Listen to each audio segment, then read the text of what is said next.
어제 이 만남이 주목을 받았습니다. 인천 계양을에 출마한 국민의힘의 원희룡 전 국토교통부 장관과 더불어민주당 이재명 대표가 지역구에서 마주쳤습니다. 교회 예배를 앞두고 유권자에게 인사를 하던 원희룡 전 장관, 마침 같은 교회를 방문한 이재명 대표와 만난 건데요. 화면으로 보시죠. 네, 이재명 대표를 발견한 원희룡 전 장관이 인사를 건넵니다. 네, 이쪽으로. 예배 같이 드리겠습니다. 네.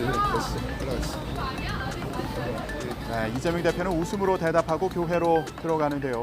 경쟁을 벌일 지역구에서 마주친 두 사람 사이에 긴장감이 느껴지는 것 같은데요. 네, 이 대표는 공천이 확정된 만큼 이제 본격적인 지역 활동에 나설 것으로 보이는데요. 원 전 장관과의 신경전이 치열할 것으로 보입니다.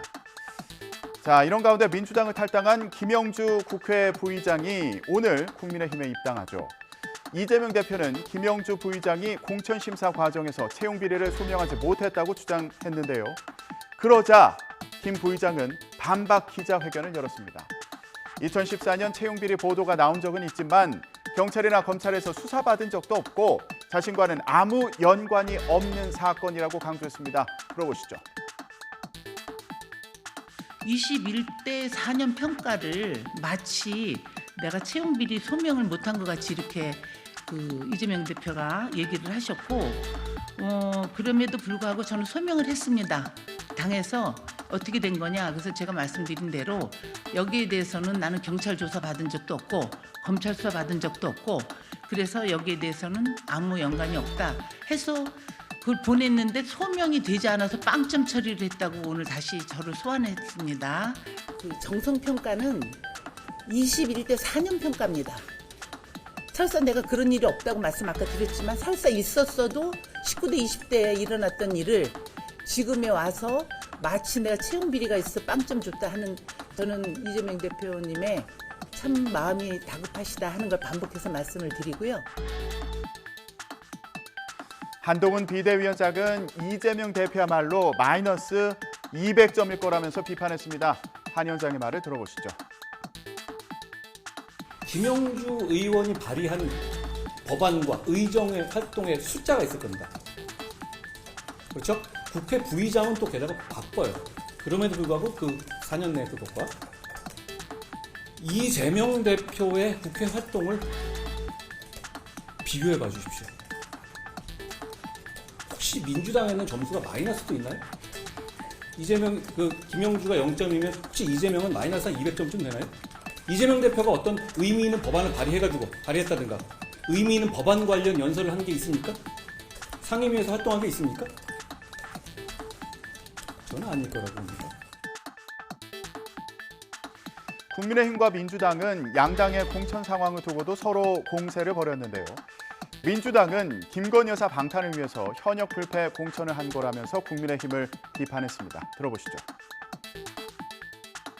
이에 비해서 국민의힘 공천은 한동훈, 유재욱 두 대표가 15%의 심사 점수를 좌우하는 등의 즉흥적인 룰로 쌍특검 표결 전까지는 이탈표를 막기 위한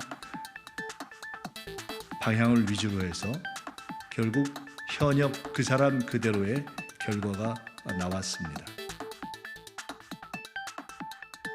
국민의힘 한동훈 비대위원장은 민주당이야말로 부정물 공천을 한다면서 비판했습니다. 들어보시죠.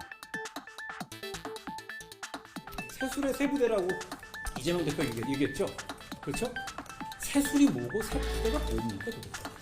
거기서 이재명 대표가 갈아 넣은 사람들이 기존에 있었던 사람보다 낫거나 다른 메시지가 있는 거예요? 더 나쁜 물이 들어오는 거잖아요. 더 더러운 물이 들어오는 거잖아요. 물이. 그게 새물이 들어오거나 혁신이 아니죠. 이런 가운데 서울 중성동갑 지역에서 공천 배제된 인종석 전 대통령 비서실장. 오늘 새벽 SNS에 당의 결정을 수용합니다. 이런 입장을 밝혔습니다. 앞서 임 전 실장은 민주당의 공천 배제 결정을 재고해달라고 요청했지만 결정에 변함이 없자 새로운 미래 이낙연 대표와 회동했는데요. 이후에 나온 메시지인 만큼 거취와 관련해서 어떤 결심을 한 걸까요? 이 부분이 관심인데요. 총선을 앞두고 미칠 파장도 주목됩니다. 지금까지 전국 브리핑이었습니다.